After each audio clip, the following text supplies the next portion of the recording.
Dengan jemaah haji Indonesia gelombang pertama yang sudah tiba di Mekah, kita akan langsung berbincang dengan Kepala Kantor Urusan Haji dari KJRI Jeddah, Bapak Nasrullah Jasam. Halo, selamat sore. Assalamualaikum, Pak Jasam. Selamat siang, Waalaikumsalam warahmatullahi wabarakatuh. Baik, Pak Jasam, mungkin pertama-tama boleh disampaikan nih Pak, terkait dengan data. Ada berapa jemaah calon haji Indonesia pada gelombang pertama yang telah tiba di Mekah? Ya, untuk gelombang pertama yang sudah tiba di Mekah itu ada sekitar 17 kloter secara bertahap kita berangkatkan dari Madinah. Sementara yang sudah tiba di Madinah untuk gelombang pertama totalnya ada 176 kloter dengan jumlah jamaah sekitar 68.000, Mbak Sosa.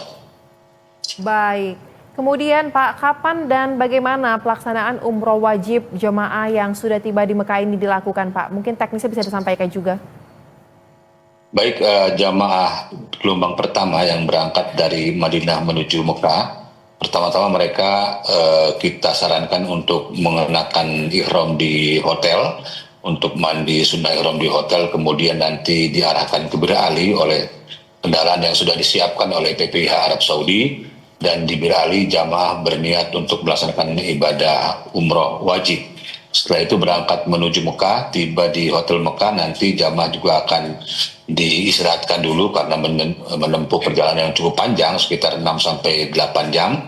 Setelah semua istirahat cukup, kemudian jamaah diatur untuk diberangkatkan ke Masjidil Haram dengan bus-bus sholawat yang sudah disiapkan oleh panitia, dan bus-bus tersebut beroperasi selama 24 jam.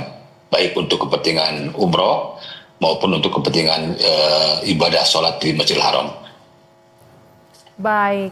Kemudian Pak, untuk sampai dengan saat ini, seperti apa informasi kondisi dari keseluruhan jemaah yang telah tiba di Mekah? Ya, secara keseluruhan jamaah yang tiba di Mekah dalam keadaan sehat, dalam keadaan baik. Petugas juga sangat sigap, baik itu di hotel maupun di bus. Dan karena cuaca yang masih cukup ekstrim, kami juga menyarankan kepada jamaah haji agar tidak banyak beraktivitas selain aktivitas ibadah, kemudian juga untuk banyak meminum air putih, dan juga mengkonsumsi makanan yang sudah disediakan oleh panitia, yang tentu gramasinya, gizinya dan lain sebagainya sudah dipertimbangkan untuk kesehatan jamaah haji. Baik, Bapak mengatakan saat ini cuaca masih terbilang cukup ekstrim. Mungkin bisa disampaikan Pak terkait dengan kondisi suhunya ini maksimal bisa mencapai berapa derajat Celcius dan terendahnya bisa di berapa? Dan kemudian apakah ini sudah mencapai titik puncaknya atau masih nanti menunggu sampai dengan rangkaian ibadah haji selesai masih bisa bereskalasi terus suhunya? Seperti apa?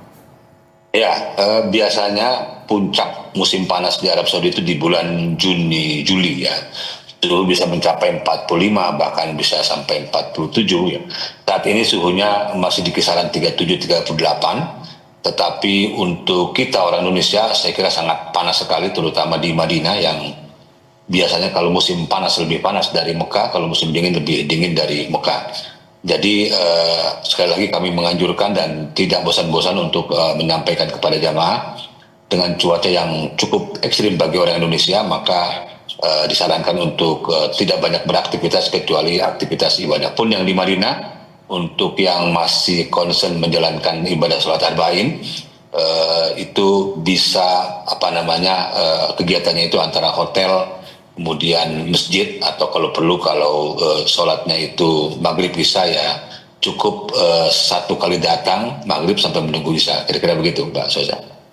Baik. Kemudian Pak Jasam, apalagi kira-kira yang penting untuk diperhatikan oleh jemaah calon haji yang sudah tiba di Mekah atau yang akan berangkat ke Mekah dalam rangkaian haji 2025 ini, selain tadi soal cuaca juga, apalagi kira-kira yang harus paling penting? Betul, yang terkait dengan ketentuan di Arab Saudi, Mbak Sosa. Jadi jamaah haji harus tahu bahwa ada hal-hal yang perlu diperhatikan di Arab Saudi ini yang mungkin di Indonesia dianggap hal biasa, tapi di sini karena memang ketentuannya berbeda juga harus diperhatikan oleh jamaah haji. Misalnya berfoto di tempat-tempat tertentu dengan menggunakan background bendera, apa itu bendera ormas atau lain sebagainya, itu tentu dilarang. Bergerombol dalam jumlah yang besar di halaman masjid baik Nabawi maupun Masjidil Haram juga sebaiknya dihindarkan, karena sekali lagi bahwa pemerintah Arab Saudi punya ketentuan yang tentu harus kita hormati selama kita berada di Arab Saudi ini. Itu beberapa hal yang harus diperhatikan oleh jamaah sehingga jamaah bisa melaksanakan ibadah dengan lancar. Baik, kemudian informasi terkait dengan proses pembagian identitas Pak, name tag mungkin seperti itu atau gelang, ini apakah sudah semuanya selesai atau masih bertahap? Dan ini kan menjadi faktor penting ya Pak, apalagi untuk jemaah kita yang lansia supaya tidak terganggu dalam proses perjalanan haji tahun ini. Baik, pembagian gelang identitas yang digunakan jamaah itu dilakukan di asrama haji. Jadi jamaah haji sebelum berangkat ke Tanah Suci itu biasanya 24 jam bermalam di asrama haji, dan di sela-sela keberadaan jamaah di asrama haji, jamaah akan dibagikan gelang monel ya, yang di situ tertera nama, nomor paspor, kemudian embarkasi dan kloternya. Yang gelang tersebut sangat kuat sekali sehingga